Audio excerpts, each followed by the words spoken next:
You're checking in with the doctor for your daily fantasy football update. Oh, yeah. The best thoughts, opinions, advice, and random fantasy talk in the biz. You heard the man. So here he is, your host of Doc's Office, Dr. Fantasy himself, Jordan Jaika. Jordan Jaika. What is crackin' fantasy bays? You are checking in with Dr. Fantasy here. Jordan Jaika coming at you live from the 607. Live now, pre-recorded for you, I guess. Today, we are right around the corner from draft day, as you know. It is tomorrow, the first round of the NFL draft. So I've already mentioned before, but this is the official start of the fantasy football season, especially if you are in Dynasty League. So we're going to get to start talking about rookie drafts, rookie rankings, all of that fun jazz. Last season, I ranked every single position player that was drafted in the 2020 NFL draft. I plan on releasing the same this year. That'll be a little longer of an episode. I'll go through usually my top 50 rookies, and then you can check out however many offensive rookies are drafted on our website and in the Fantasy Hotspot. Fantasy Hotspot, that's a group that I run along with Jerry Wilkie on Facebook, so go check out the Fantasy Hotspot. If you don't already, you can also follow Doc's Office on Twitter. Dr. Fantasy Sports is my handle. You can also subscribe on YouTube and wherever you listen to podcasts. So without further ado, I want to have a little bit of a draft conversation today. This is probably going to be the quickest episode that we've had yet. And like I said in the first episode, my intention is to make these anywhere between 5 to 10 minutes. Trevor Lawrence, apparently I really liked talking about him. I just love the Jaguars offense. What can I say? I enjoyed talking about Gardner Minshew last season. And anytime there's a bad defense, this is one of the reasons I like talking about the Jaguars. Anytime a team has a really bad defense, that offers some fantasy potential and opportunity for the offense. So I was actually higher on the Jags offense from a fantasy standpoint. The Jaguars still suck, just for the record. But from a fantasy standpoint, I like paying attention to some of those teams because they offer more fantasy relevant players than most people give them credit for. So that's not really the focus of today. What I want to talk about today is what we're looking for on draft day. Now, I've mentioned before, this is overreaction season. The NFL draft is no different, and I'm guilty of that as well. Now, I mentioned before, I've been playing for almost 19 years now, and you're still learning. Every single season, you recognize things and mistakes that you made the previous season. And me personally, I'm always trying to refine my game. One of the things that I've tried the last few years is to really hone in on not overreacting on things, really analyzing the situation, taking it in, and then processing it for fantasy purposes. So with that, there's 3 things that I always look for when I am assessing a player's fantasy value. That's talent, production, and opportunity. And the NFL draft for me, when I'm evaluating rookies, is no different. You can have one of those 3 elements and be set up for a great fantasy season, but what really takes the cake is when you have a little bit of talent, a little bit of opportunity, which leads directly to production. So one of the things that people will start to overreact about this time of year is landing spot. And we did this last season. I did this last season. When we looked at where the top rookie running backs landed last year, if you rewind, we were all very disappointed. With the exception of maybe Cam Akers, I don't think anybody was completely sold on Darrell Henderson or Malcolm Brown being a star running back. So Cam Akers seemed to have the opportunity piece. And I keep saying talent, production, and opportunity. It's not production, it's volume. Apparently, I don't even know my own 3 pillars that I stand by. I don't know why I keep saying that, but talent, volume, and opportunity. In volume, so we'll start with talent first. The biggest thing that I see, well, actually, I was already talking about opportunity. Now I'm going off the rails here because I started talking about Cam Akers. I got really excited about the Rams season and I went off the rails. But, so talking about opportunity first. Cam Akers had a great opportunity. We liked him last year as a rookie. We could see where that opportunity would lead to an increased volume. So we liked that. But it's funny. If you recall, Jonathan Taylor. A lot of people didn't like that landing spot, and why was that? I'm just going to let it sink in for a second.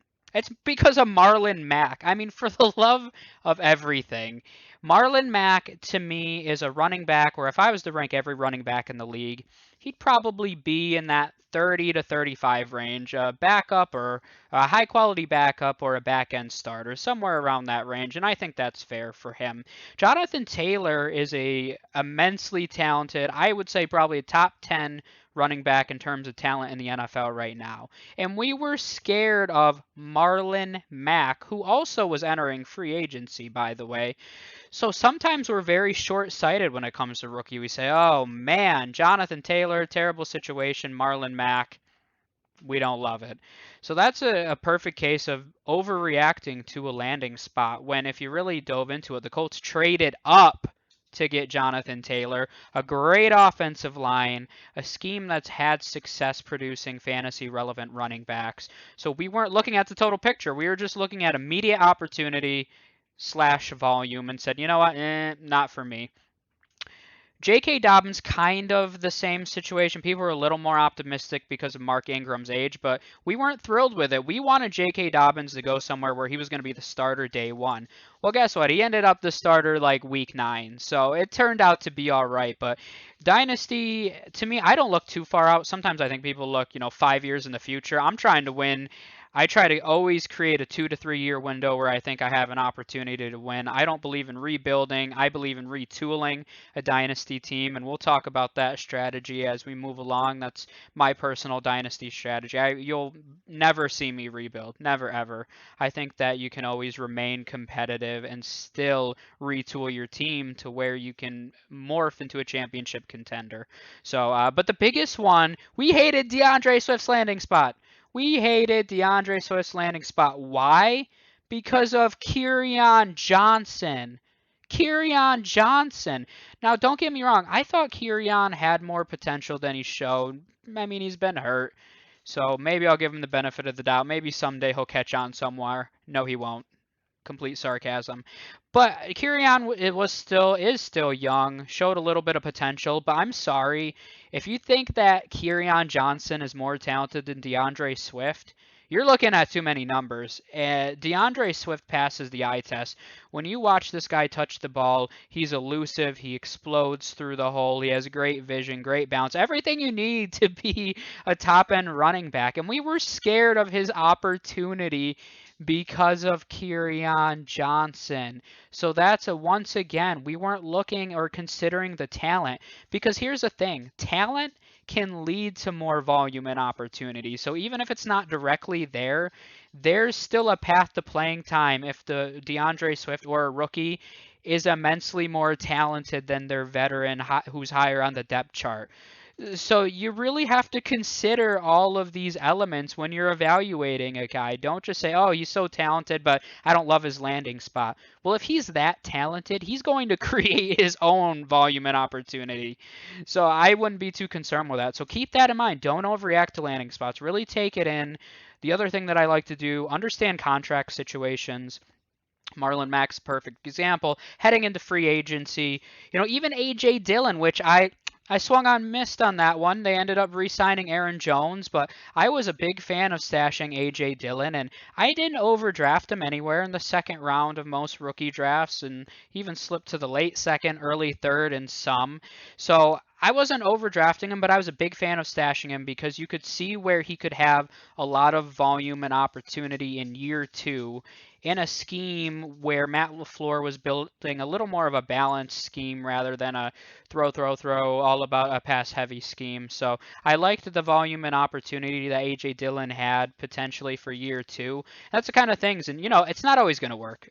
I mean, and A.J. Dillon looked good towards the end of the year, so I'm still really surprised that Aaron Jones got a contract with Green Bay, even though I love Aaron Jones. I think he's a talented guy, but I'm surprised they didn't give the keys to A.J. Dillon. But you're going to swing and miss sometimes, but that's another example of it being on the other side. Sometimes you analyze contract situations and you don't exactly get what you expected, but still understanding that is going to give you more knowledge to make an informed decision moving forward. Mark Ingram as well. So Mark Ingram wasn't a free agent directly, but they had a potential opt out. So understanding some of that as well can help you. So if you see a landing spot and you're like, I don't know about that, let's look at the players ahead of them. Are they more talented than the players ahead of them? And let's look at contract situations, which can provide a direct path to opportunity and volume in the future.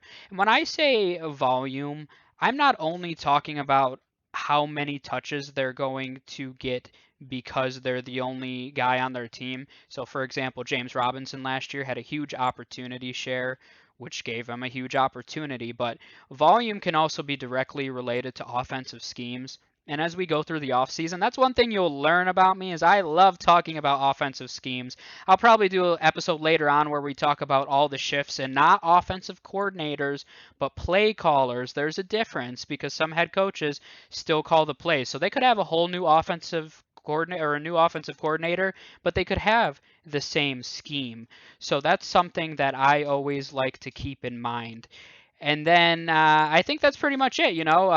Consider talent, volume, opportunity when you're analyzing a landing spot, and really make sure that you understand the entire situation, the scheme that they're entering. Is it a pass-heavy scheme, a balance scheme, a run blocking scheme, a zone or a run-heavy scheme, or, zone blocking scheme, which is more beneficial to some players, a power run scheme, et cetera, et cetera. Understand some of those generics, and then just watch them. Honestly, you can get caught up in the combine numbers. I'm not a big combine guy, for being real about it. I think it only tells you so much, but when they're on the field, do they produce? When they touch the ball, do they pass the eye test? Do they look like somebody that could be a legitimate superstar and productive NFL player?